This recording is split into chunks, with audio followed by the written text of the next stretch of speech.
how much it costed me to do a TV series. Because we seated with men who are talking billions of dollars that are telling you, like, I can give you that money and create for me this kind of content. Now, when you go back to the thing that you said about investing, we need proper structures to be put in place than putting these laws on us. We're not here to fight you, but we're saying, we understand this business. Consult us before you put these laws in place. Why? I'm just going to give you an example. Look at the musicians. I want you to, the people who are watching out there, I want you to go check out a song called See You Again. It has over 4-point-something billion views on YouTube alone. And it has made over $4 million. Just one track.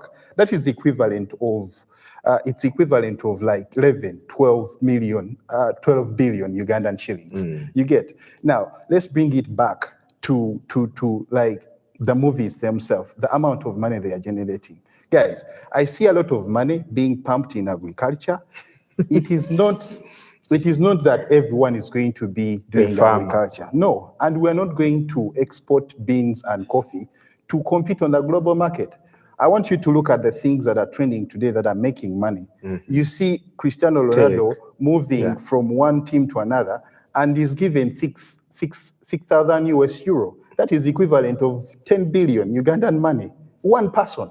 So we need to think of exporting talent. How do we have collaborations that are going to bear fruits? For example, I'm just going to tell you, you've talked about Disney Queen of Katwe.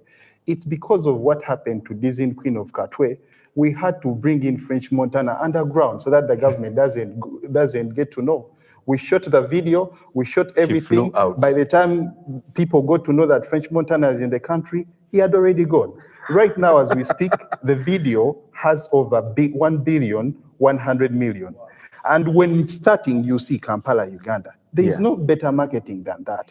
So when you call, Brian and I have moved to like different countries to see how other people are doing it. When you call people to bring projects here, they will ask you for the following thing: how can we have a tax rebate from your government so that we can reduce on the taxes that you guys are having?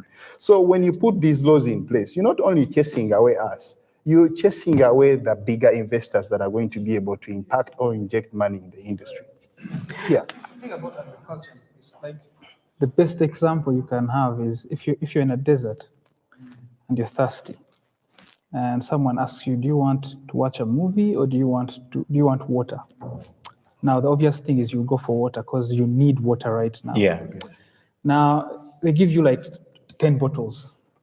On the next stop, when you still have 8 bottles, they ask you, do you want to watch a movie under the shed? Do you want more water? You will not pick water because you don't need it when you have it. So when a country grows, like I assume we are, I mean, that's what everyone is claiming. If we are growing and we're no longer in that stage of starvation, people that are doing farming, thank you very much. We appreciate, we like the food, but we can't all be farmers because it's going to get to a point where there's too much food. It's too much. We no longer need it. The food basket. So people that have eaten now need to watch some movies. Eat while watching. All right, so this conversation is obviously so long, and I'm going to call back people here to talk about this. Because also, while we are busy clamoring for all these things to be put in place, what should we have in place anyway? Do we as an industry understand first what we need? And why is it difficult for regulators to contact stakeholders at the implementation stage? Those are things we'll talk about next week. But we're also live on Film Hackers, Garage Group, and Net Studios Africa. What does it take to change the world? Channels. You can go there and catch this conversation live. I would like to leave you guys to give you an opportunity, 30 seconds. Yeah, because we talked about marketing. Let me start with you, Shafiq. Look in that camera and tell people, what do you do? Yeah. What do you do apart from being CEO of Film Hackers? I'm actually the founder. The founder. No. Okay. I own a film production house that does TV commercials, documentaries, and it's from that production house that Film Hacker was born, among other projects that we've worked on. So what we've been doing in COVID-19 situation are things like this, generating content and creating platforms that are going to change people's life. So at Incredible Media, we do production from TV commercials to TV shows to TV series to film. That's what we do for a living. For now, in this kind of situation, we are concentrating on this kind of content so that we can change the world and be able to create solutions for the film industry, just like the Film Hackers. Nice. All right. This is called the elevator pitch. Thank you. You've already pitched yourself. You're wearing your movie. This is the man in the yellow jacket. Yeah. But for the benefit of the people who are watching us, what do you do? I'm a 3D animator. I'm a visual effects guy. I make TV commercials. Yeah, pretty much that. All right. Yeah. Malaika. Mine is a paragraph. Okay, let's go All right, mine is not that long. I'm the writer, director, producer for film and television. I also do commercials, but I prefer narrative work that has a story and characters. And so, yeah, that's what I do. But under something to talk about, you guys were talking about how we can present ourselves as filmmakers. I want to talk about our work and our work ethic. As filmmakers, we talk so much about ourselves and promote ourselves. We forget about the work and the amount of work we put into creating that work. Right. We forget talking about it and forget to pay attention to it, the intricacies of it. And along the way, a lot of us cut corners as we're creating this work, which affects our quality. Absolutely. So as we're here talking about how to make money and we're talking about regulations, we have to think about ourselves. Yes. How is Manzi's film going to be like? How is it going to stand out of the rest? The quality, the storytelling. We should really pay attention to those elements in addition to the regulations, fighting off the predatory regulations that we have, as well as putting ourselves out there for the market. We have to make sure we protect the quality of work we produce. Right. Yeah. Andrew earlier talked about, if we can just sacrifice and say, guys, this is the standard of the work we shall, for example, take to Netflix. Okay. If you don't have it, work on it until you can make it. And when you can make it, we take. Very passionate about that. Quickly feed into that, and also what you do as far as sound is concerned. Well, I think this is the thing. I applaud every person out there who is a creative and really working at it and trying to make it, because we don't have schools, we don't have institutions in this region that are at that level, but everyone is trying. So I really applaud that. But to be honest, I think we need to partner more. We need to work together. There's no man, you can't do this on you can't be the director, the editor, the audio engineer, the actor. You can't do everything together. You can't account. I mean, in all the years that I've been doing this, I have seen that the most effective way to work is through partnerships. Yeah. We need to work let's stop fighting each other. The day we learn to work together, we shall take this country to another level. So I think partnerships. Well, I'm an audio engineer, managing director, Quad A Records. Quad A Records' vision is to rebrand Africa through sound.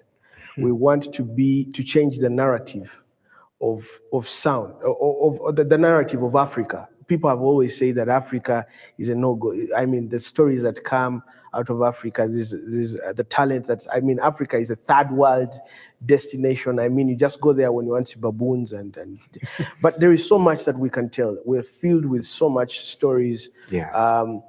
Life started in Africa. So we want to change that narrative, that negativity through sound. So through trainings, through equipping the next level of generation of audio engineers, doing quality premium audio. Awesome. So and that's the level that we have stayed on, and that's what we believe that we're doing. And in the next year, next years that are coming, we're going to take on more people, and we're showing people that you can actually have a career in sound, and actually make it. It's not a myth. It's actually possible. You can come. We can have different talks. You can visit our website. There are very many opportunities there. Yeah, that's in a nutshell. Great. Yeah. There you go. Okay, Malaika. Marketing, marketing. Yay! Okay, Friends. Malaika, what do you do? Wama. I've seen a lot of events here as him, like being an MC there. Yeah, so she many makes of them. a lot of money. Yeah. So how do you make that money, and how do you market yourself? Someone. Dan Money. Simon Money, Auntie Sam Money. We're just saying names, eh? Okay. Sorry.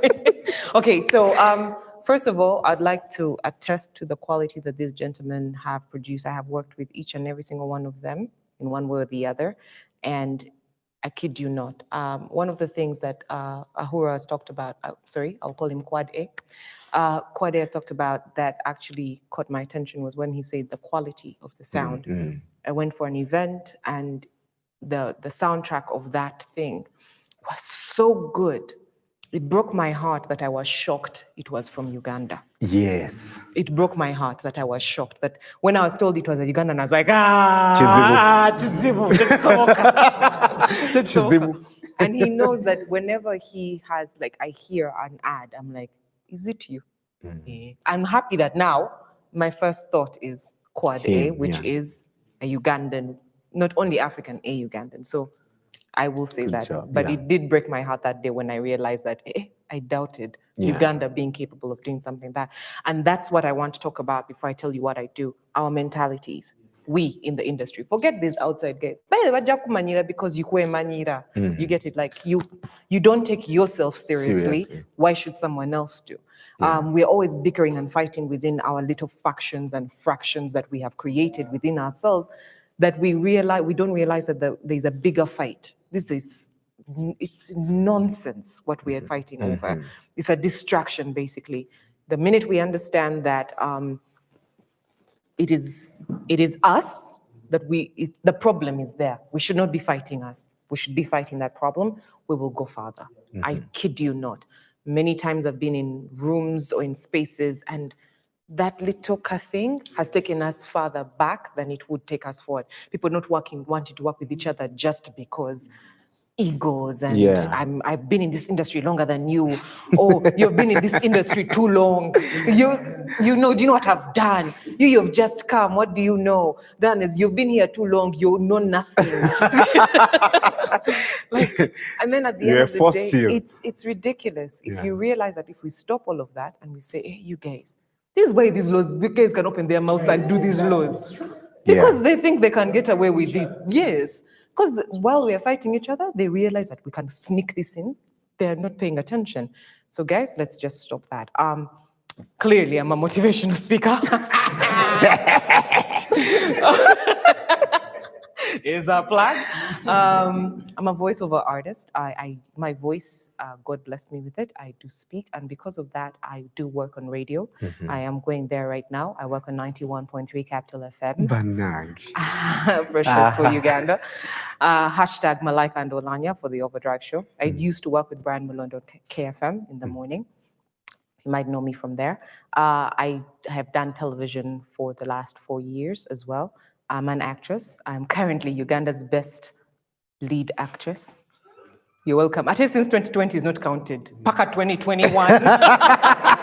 We shall have a scientific one. Years, we shall have a scientific. Nothing. I'm reigning for 2 years. And then obviously I am one of the best MCs, events hosts in East Africa. Great. Yes. There's Malaika. I'd like to end this with Shafiq. Your last word to the people who are watching us, and then we'll wrap this up. One final message that I have to all the creative out there, whether you're musicians, whether you're a painter, whether you, all sorts of the creatives that you have, don't worry about these laws. At one point, when people start to think of this industry as a business, all this is going to go away. All we need to do is let's create a lot of content and put it out there. Then people will start taking us serious. Yeah. We all have dreams of going to Netflix. But before you think of Netflix, let's first create Populate content the here content, yeah. that is going to convince people that we can do it. Because right now, the people we're creating content for have DSTVs in their house, have Netflix. So before you think of going to Netflix or of creating a project that is going to Netflix, it's going to cost you millions of dollars. But you have a platform that you can put your content out there. Let's use YouTube and throw our content out there. Don't stop creating.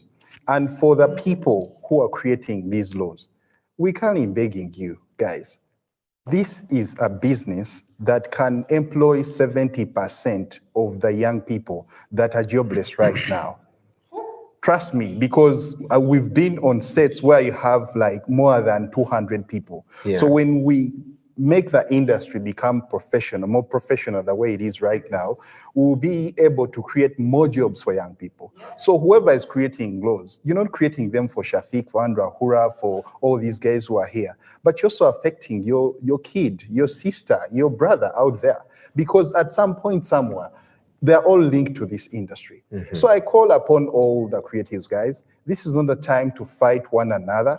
This is a time of bold measure where we have to come together as creatives and solve our own problems through Film Hackers. That's the reason as why this platform is there. Thank you Fantastic. so much. Thank you, Shafiq. Everyone, thank you so much for coming, taking off your time during this Eid day. We'll be throwing more content on the Facebook pages. Look out for Film Hackers, Net Studios Africa, great space here also.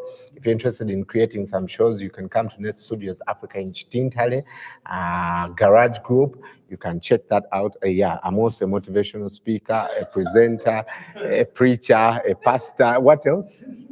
Yeah, but I'm also creative. I produce shows that are already on essential worker. Also offer treasury services. You offer treasury Financial services. I can keep I your can money hold for your you. money. Yeah. Yeah. So let's continue the conversation going. Hashtag Film Hackers. Next week, we're talking about these laws and what we think should be adopted in Uganda. Until next time, let's keep inspiring endless creativity. Bye-bye.